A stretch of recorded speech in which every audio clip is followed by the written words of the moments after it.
is Max Access, where Mackenzie Barwell takes you closer to members of Forge FC off the pitch on the Forge Audio Network. Orlendis, you look a little cold. Yeah, I'm cold. I can already start making the jokes about how you're coming from Cuba and all of a sudden you're freezing in Hamilton, Ontario. Thank you so much for joining me on today's episode. Thank you for inviting me. It was great. I knew I had to have you on because I was telling you last week I got a chance to talk to Victor, and obviously I want both of you to have opportunities to just like talk about your career, who you guys are as people, and that's exactly what this is for. That's great. Sound good? Yes. Okay, so we just talked off camera for a little bit. One of the things you said was that your family is big into sports, but mostly baseball, which makes sense because you're from Cuba. Mm-hmm. How did you make the decision to diverge from that path? That was crazy because my dad, he always drive me for baseball. Oh, really? And he left me in the field, and I run to the soccer. To the soccer field? But he didn't know. I was training. He went away. He left me. And one day when he picked me out back, he said, "Hey, Dad, I'm in the province team." He told me, "What? What do you mean the province team? The baseball is done." I said, No. Soccer. What? Yeah. So all that time you were training for soccer and he thought you were on the baseball diamond? Yeah. No way. Yeah. How young would you have been at that point? I was like 11 years old. Wow, okay. Mm-hmm. So at which point did you decide to take soccer seriously? Was it around that age? After 11, I started the province team. So in Cuba, we play all different provinces. So that's how we do in Cuba. And then it wasn't, I guess, long after you started playing professionally in Cuba in 2016, right? Mm-hmm. What was that like, and how do you think that initial experience really set up the rest of your career? Yeah. The first experience was great because you see all these players. Now you see like 16 years old, they go in the professional. Now it's crazy, right? Back then was with 18 years old. It's gonna be crazy too, right? So it's kind of like great experience. You get like a lot of tips. Yeah. Like from older the others. Players, yeah. That was for me great, and that was a great opportunity the first year. I feel like that's such a good point right now in comparison to maybe when you were getting into the professional landscape. The demographic is so much younger, like of professionals. Yeah. Like you look at what like the national team program is doing, and you're right. There's like 16, 17-year-olds. Is that weird for you to see? Yeah, for sure. Yeah. Now you see Lamar, like it's crazy. 16 playing the Euro Cup. That was crazy. Yeah. You see 16 was playing with youngers. Never played with the older at that time, right? Okay, so you played with that team that you started with in Cuba in 2016 for a couple years, right? And then you eventually made the transfer over to Canada in 2019, we said? Yeah. And that was with the Cuban national team. What do you remember most about making that transition with the national team? And do you feel like those couple years of professional experience put you in a good spot? Yeah, for sure. Because the last year and the 2018, 2019, like that was my top in Cuba. Your best year, yeah. Because we lose the final, but we had a great year. I won the trophy, the MVP as well. Mm-hmm. So it was a great year for me. That's why I think it was my biggest step. Yeah, I did my research, saw best player in the Cuban National Football Championship. How pivotal was that in your career, and how much of a confidence boost did that give you going into the national game? It was great.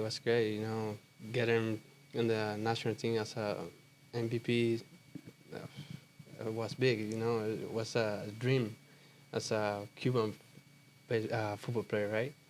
So I think when I get in the national team, also have a big players. They play a lot of games, so it was great experience, right? Mm-hmm. Also, from my province, we got like a lot of players, right? So it was a great opportunity for me. What do you think contributed to your individual success that year? I think was the team, because we get in like that year we got in the team like the same team for probably 3 years, and I think we get like Wow, what a good solid group. Yeah. That's why I think we get a really good, and they help me a lot for all my stats. You Right? probably like grew up with them too at that For point. sure. We also played the under 23, and the same team played the main division, right? Oh. So that's why I think was the we lose the under 23 in the final too. We get second place, but in the men we go the final too. We lose. Oh, But I see. Yeah. it was great year for us, right? Because 2 final in the same year was great. And going through all of that together too. Yeah. Okay, I want to go back to what you were saying with, your experience with the national program and coming over to Canada in 2019. That was right before COVID. So you come to a new country, playing with your national program, which is obviously a huge accomplishment and a really cool thing to do, but then you're thrown into this pandemic. How did you even navigate that? It was crazy. Yeah. I don't even know how to say good morning. Yeah. That was crazy. At that point, you couldn't say good morning. Yeah, you don't even know. I don't know anything English. Wow. Anything. Like I started speaking more here, like with the people, With the right? guys, yeah. Yeah, but was that point? Nothing. Like So nothing. who, were you living with? What was the... My uncle. I have Okay. My uncle, he was big help for me. Like he give me everything when I get here, right? So him always told me, hey, you have to learn English. Have to learn. When I get my first job as well, I have to try to speak a little bit. Yeah. But I don't even know what I say. So your uncle was the one who played baseball in Canada. That's why he was here, right? Yeah. He played in the MLB, rookie. Okay, there you go. Damian Blaine. I'm sure he knew how to maybe say good morning by the time he started his pro career here too. Yeah, that's the So only I can do. you began training with Vaughan Missouri, and for those who don't know, that's a team in League One. What was that transition like for you, though, in terms of the playing style that you may have had to be adjusted to? I would imagine going from playing in Cuba for your whole life to playing with League One, that was probably a weird jump. Yeah, because nobody understand me. I don't understand nobody. Yeah. I don't speak English. They don't speak Spanish. Yeah. Like it was, but in the end of the day, football is just the play, right? When you play, you get in there. You don't necessarily have to talk to the yeah. person 100%. That's how I get it. And at what point did you go on loan with Forge? Because I don't think a lot of people know. No, it was in the 2021, I think. Okay. 2021. Yeah, so when did you make that decision, and how eye-opening was it for you to play in the CPL? Yeah, I just went to Bonn again, like going for training, and the coach told me, hey, tomorrow you're going with Forge. I said, what? No way. Are you serious? Go back tomorrow morning. You have to be in Hamilton. I said, okay. Okay. Yeah. And when I came here, talked to Ilani about all this stuff. Yeah. And do you find it's nice having, I know there's a couple guys who speak Spanish on the team, so Yeah. are you able to at least have those conversations? Yeah, for sure. Even Garvin, he's trying. Yeah, Garvin's trying. Victor tries to. Yeah, it's a lot of people trying to speak Spanish. Seba is fluent. Yeah, Seba is fluent. Okay. Brian is not.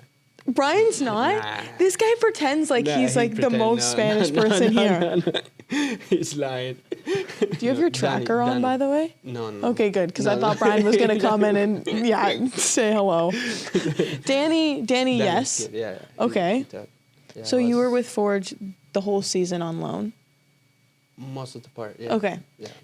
Could you have forecasted that you would be back in 2024? No. No? No. So in 2023, you go to the Simcoe County Rovers. Another insane season, might I add. League One midfield player of the year, first team All-Star. No. I think it was the big plan the team made. Mm-hmm. That's what they helped me. They put me a lot of reference, like the team also do like really good job, and the coach, all the people around. I think that was the big. Do you think having gone on loan with Forge, competing in the CPL, leverage your That was, I think, another... play a bit? Yeah. Like, training was a lot different. Like, going for this type of training is Mm-hmm. a lot better.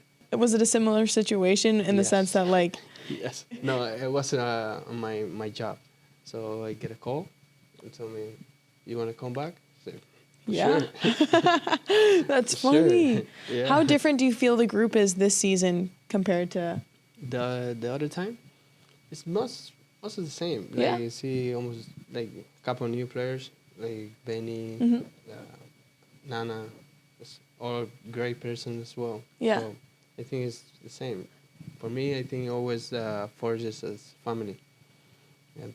I like that. Is there anything else that you feel made this club particularly attractive to come back to? The culture. The culture, yeah. The culture, always want to win. Mhm. I love that. Okay. Well, I feel like you're on the right track to do that Yes, sir. very soon. Thank you so much. Thank Good you. luck this weekend, and we'll chat soon. Yeah, thank you. Thank you.